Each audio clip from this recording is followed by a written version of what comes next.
अपने उद्गम स्थल सिहावा के पहाड़ों और जंगलों से शुरू होता है सफ़र महानदी का। और इस सफ़र में हम बनेंगे इसके हमराही। सबसे पहले देखेंगे सिहावा में ही एक अनोखे पुलिस स्टेशन को, जहां पुलिस स्टेशन की इमारत के खंभों की होती है पूजा। फिर लगभग 90 किलोमीटर दूर पहुंचेंगे राजिम में, जिसे कहा जाता है छत्तीसगढ़ का प्रयागराज। इस पवित्र नगरी में होता है 3 नदियों का संगम, और इसी संगम में मनाया जाता है कुंभ मेला। राजिम में ही है ऐतिहासिक 1400 साल पुराना श्री राजीव लोचन मंदिर समूह, जो आस्था के साथ साथ इतिहास का भी अनोखा खजाना है। राजिम से ही आगे महानदी पहुंचती है जांजगीर चांपा जिले के देवरहटा में, जहां इसमें समाहित होती है इसकी सबसे बड़ी सहायक नदी शिवनाथ, जो कि महानदी की दिशा उत्तर से पूर्व की ओर मोड़ देती है। और फिर जाएंगे कुछ किलोमीटर आगे शिवरी नारायण में, जहां एक और नदी जोंक मिलती है महानदी में, जो कि इस स्थान को एक त्रिवेणी बनाती है। मानव की आजीविका, धर्म, आस्था, व्यापार और संस्कृति को सहेजते हुए यह है महानदी का सफ़र सिहावा से राजिम और शिवरी नारायण तक।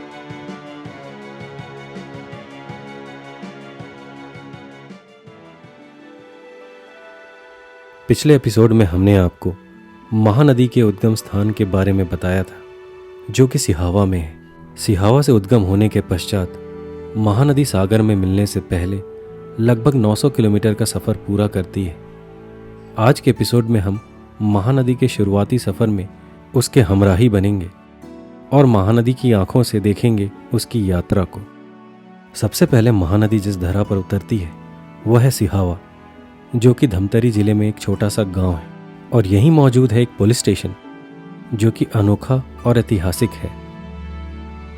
ऐतिहासिक इसीलिए क्योंकि इस पुलिस स्टेशन का निर्माण बस्तर स्टेट द्वारा लगभग 125 साल पहले किया गया था, जब बस्तर के राजा की स्टेट पुलिस यहां रहा करती थी। साथ ही हमने देखा कि इस ऐतिहासिक पुलिस स्टेशन में 2 गोलाकार खंभे हैं, जिनकी पूजा की जाती है।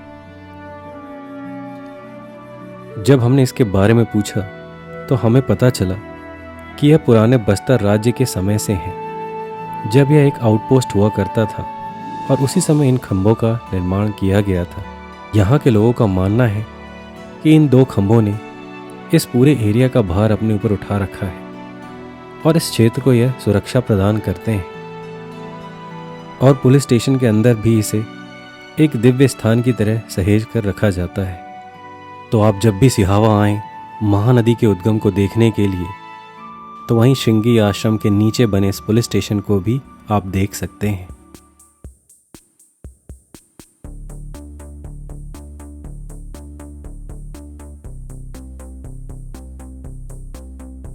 सिहावा से आगे बढ़ते हुए महानदी 2 जलाशयों दुधवा और गंगरेल का निर्माण करते हुए सबसे पहले पहुंचती है राजिम। और राजिम ही वह ऐतिहासिक और धार्मिक स्थान है जहां इसमें संगम होता है पहली मुख्य सहायक नदी का, जिसका नाम है पैरी। पर पैरी ही नहीं, राजिम में माना जाता है कि एक और गुप्त नदी इसमें मिलती है, जिसका नाम है सौंदूर। एकदम प्रयागराज की तर्ज पर, जैसे गंगा, यमुना और सरस्वती, इसलिए राजिम को छत्तीसगढ़ का प्रयागराज भी कहा जाता है। आप इस गूगल मैप के ग्राफिक्स में देख सकते हैं, बाईं तरफ से महानदी और सीधी तरफ से पैरी नदी का संगम हो रहा है। और यह संगम जिस स्थान पर हो रहा है वहां बना है प्राचीन कुलेश्वर महादेव मंदिर। और संगम स्थान तक पहुंचने के लिए आपको जाना पड़ता है पैरी नदी पर बने एक बहुत ही सुंदर पुल से, जिसे लक्ष्मण झूला कहा जाता है। और इसके द्वारा आप कुलेश्वर मंदिर तक पहुंच सकते हैं। तो यह है लक्ष्मण झूला, जो कि पैरी नदी पर बना है। और दाहिनी तरफ दूर जो आप सीधी नदी देख रहे हैं वह है महानदी।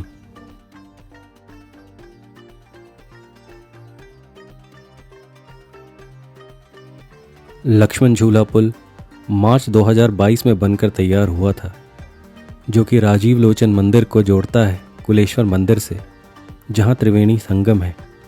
हम दोनों ही स्थान पर आपको लेकर जाएंगे।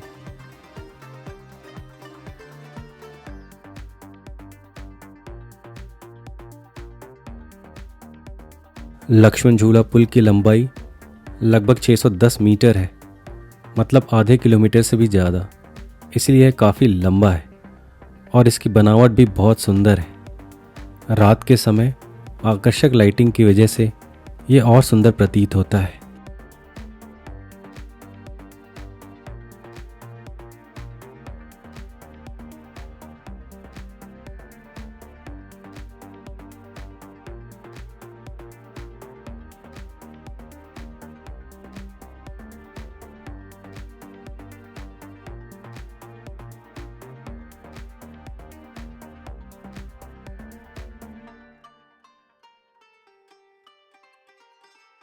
थोड़ी दूर चलने के बाद हम पहुंच चुके हैं त्रिवेणी संगम स्थान पर, जहां महानदी, पैरी और मान्यता के अनुसार गुप्त रूप से सौंदूर नदी का संगम होता है।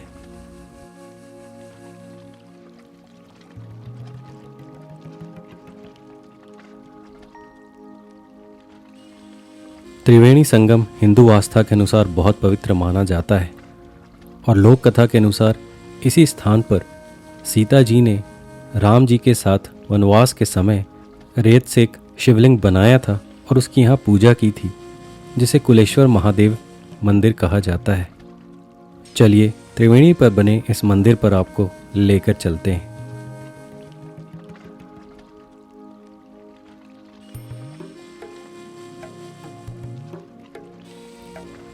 पर मंदिर में जाने से पहले आप इस स्थान पर देख पाएंगे महानदी और पैरी नदी को मिलते हुए।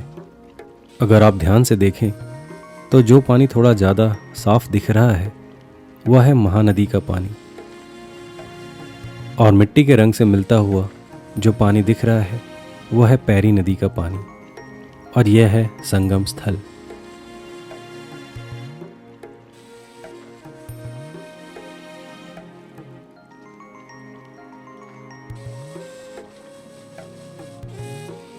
चलिए अब चलते हैं कुलेश्वर मंदिर परिसर में, जिसका निर्माण 8वीं सदी में किया गया था।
सिर्फ कुलेश्वर मंदिर ही नहीं, राजिम में है राजीव लोचन मंदिर, जो कि एक ऐतिहासिक धरोहर है।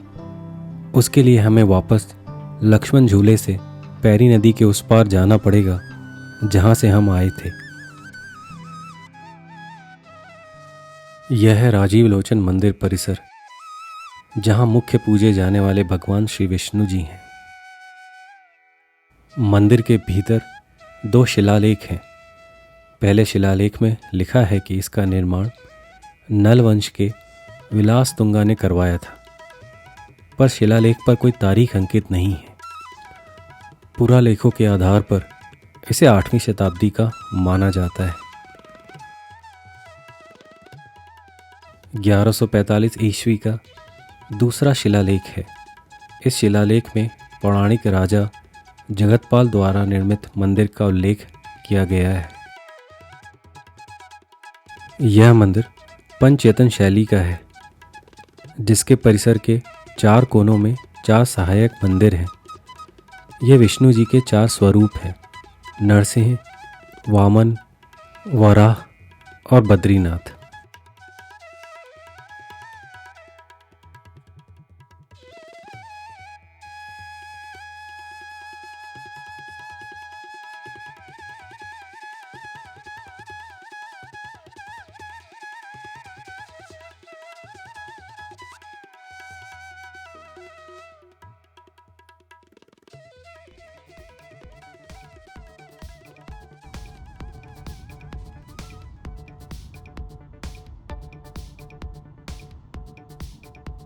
महानदी के साथ अब राजम, जो कि गरियाबंद जिले में है, से हम आगे बढ़ेंगे और प्रवेश करेंगे जांजगीर चांपा जिले में, जहाँ है देवरघटा, जहाँ महानदी का इंतज़ार कर रही है उसकी सबसे बड़ी सहायक नदी शिवनाथ।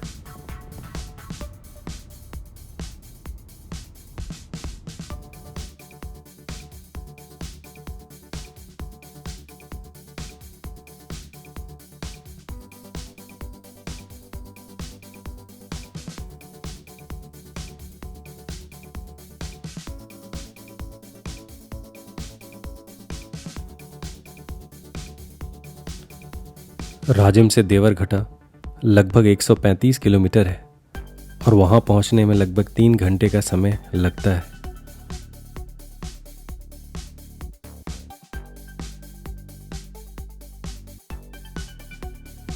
वैसे हमने जितना सोचा था उससे थोड़ा ज़्यादा कठिन है यह रास्ता।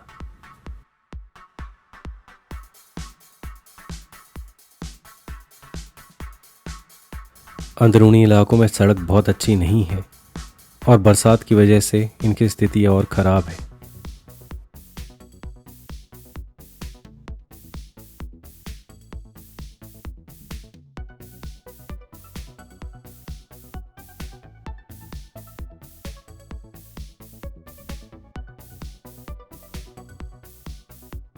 हम संगम स्थान पर जीपीएस लोकेशन की मदद से पहुंचने की कोशिश कर रहे थे, पर अब लगता है कि किसी स्थानीय से मदद लेनी पड़ेगी। यहाँ देवरघटा से लगभग 1 किलोमीटर पड़ जाएगा पैदल जाना, और यहाँ से 3 किलोमीटर देवरघटा है ना। तो सीधा रोड चला गया है देवरघटा के लिए। देवरघटा तक कोई दिक्कत नहीं है, वहाँ गाड़ी खड़ा कर देना स्कूल के सामने, उसके बाद फिर नदी में उतर सकते हैं।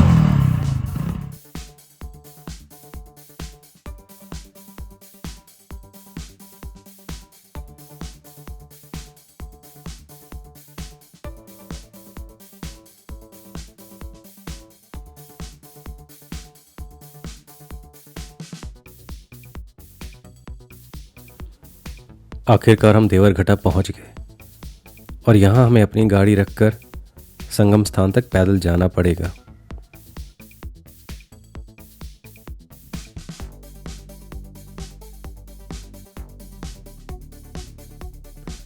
देवरघटा के शासकीय स्कूल के बगल से एक छोटा सा रास्ता है जो पहुंचाता है संगम स्थान तक।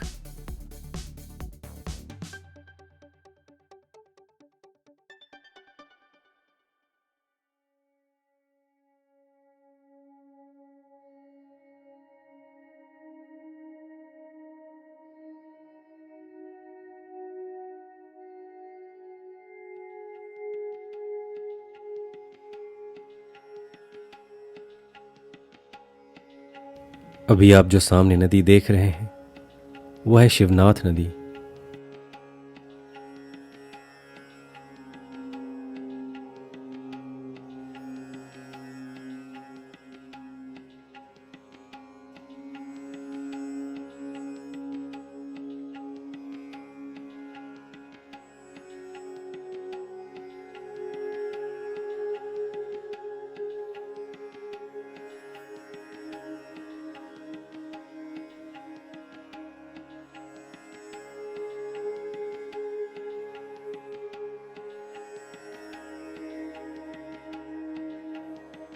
इस मैप पे दिखाया गया वह नीला एरो है जहां हम खड़े हैं, और जो सामने आप हरा एरो देख रहे हैं वहां से एक पतले धारा के माध्यम से महानदी मिल रही है शिवनाथ में, जो अभी आप देखेंगे।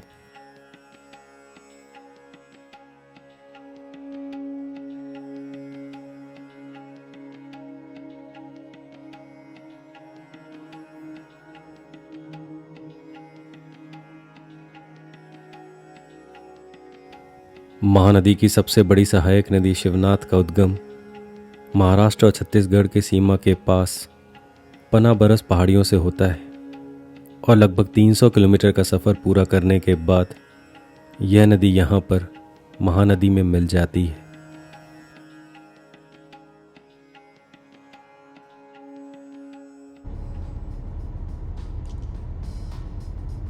और अब इसके बाद आज के एपिसोड के आखिरी पड़ाव तक हम पहुँचने वाले हैं, जो कि है देवरघटा से लगभग 19 किलोमीटर दूर। और वह स्थान है शिवरी नारायण।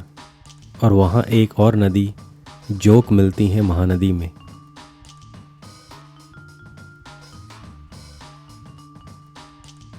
और क्योंकि दोनों स्थान एक दूसरे के काफ़ी पास हैं, इसलिए माना जाता है कि शिवरी नारायण में ही 3 नदी का संगम होता है, महानदी, शिवनाथ और जोक का। हालांकि शिवनाथ नदी का संगम महानदी में लगभग 20 किलोमीटर पहले ही हो चुका होता है शिवरी नारायण के।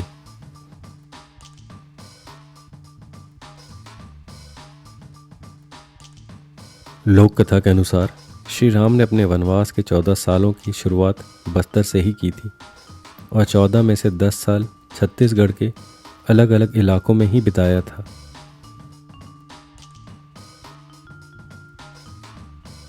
और इसमें एक बहुत महत्वपूर्ण स्थान था शिवरी नारायण, जो कि सबरी के नाम पे पड़ा है।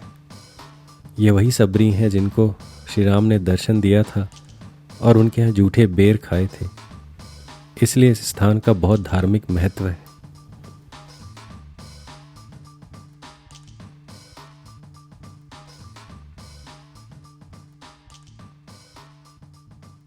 अब हम पहुंच चुके हैं शिवरी नारायण के घाट पर, जो कि एक बहुत ही सुंदर घाट है। और इसी घाट के उस तरफ जोंक नदी का संगम होता है महानदी में।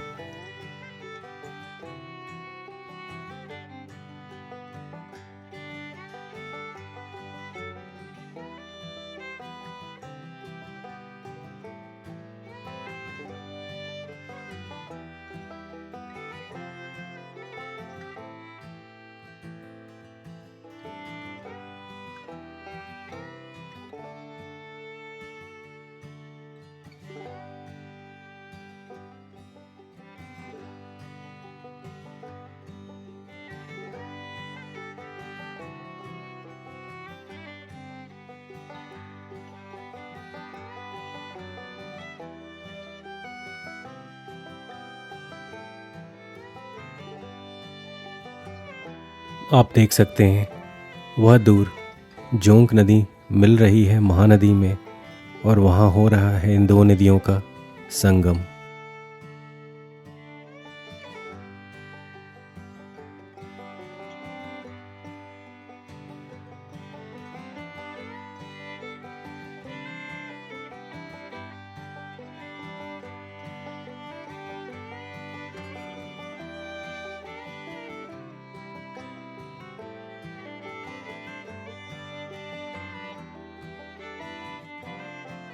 जैसा कि हमने आपको एपिसोड की शुरुआत में ही कहा था, जीवन यापन हो, व्यापार हो या आस्था हो, यह नदी छत्तीसगढ़ की जीवन रेखा है और इसीलिए इसका धारा प्रवाह बहना बहुत ज़रूरी है।